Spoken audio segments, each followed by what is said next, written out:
If it's one thing we understand at the Science Museum is that visitors, people, are fascinated with themselves. We love seeing ourselves reflected in the cultural artifacts around us, in the technology that's created for us. We think that humanoid robots are this brilliant combination of hubris and science and technology, but also a healthy dose of egocentricity, creating these machine things in our image.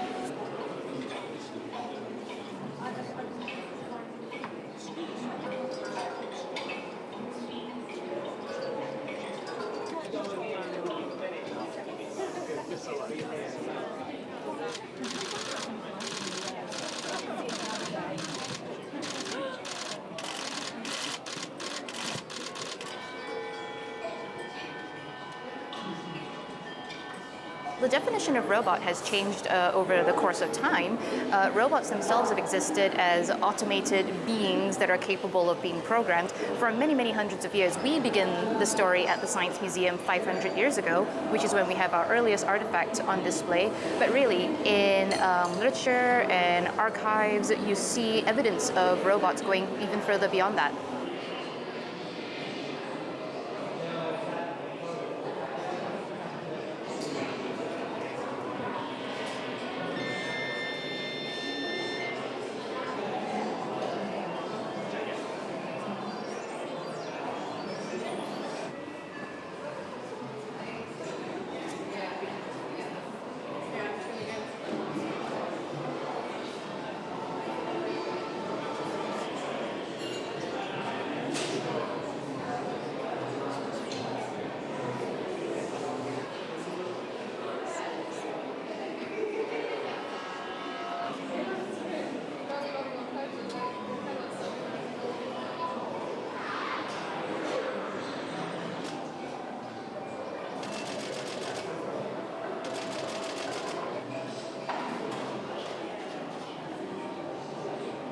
Creating a robot that looks almost human-like, but not quite. It's very unsettling to us. A lot of the science fiction robots that we create are very malevolent characters because they're personifying these anxieties that we have about the future. And so, in a way, when we're battling these robots, we're battling our fears, and I think that's a really powerful image.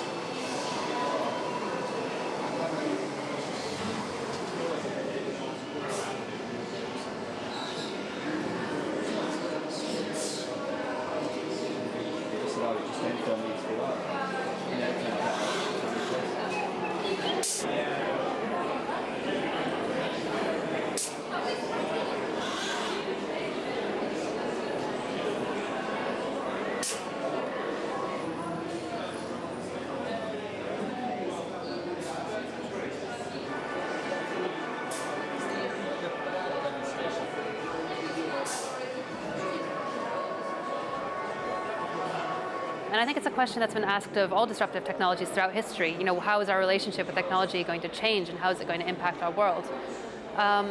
It's a question that we invite people to consider in the exhibition. We have visitors will be able to come and see 3 collaborative humanoid robots that are actually working in factories alongside people today.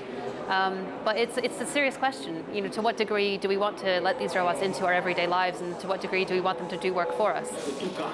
Thank you. Goodbye now. His answer? Because we have not yet learned to make sensible use of it.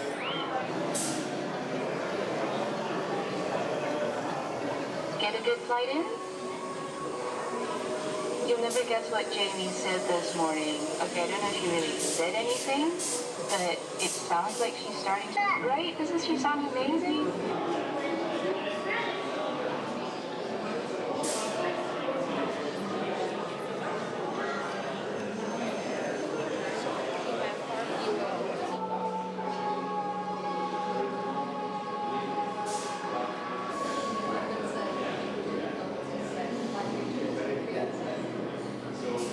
It's surprising how far away we are from being able to recreate a person in a robotic form. The most advanced learning robot that we have on gallery is actually called the iCub, and that has the intelligence of a 5-year-old child. So after 5 centuries of investigation and research and development, this is how far we've come. But that's not surprising. The human being, the human brain and the body is one of the most complex things in the universe, and we're still a ways yet from being able to recreate that.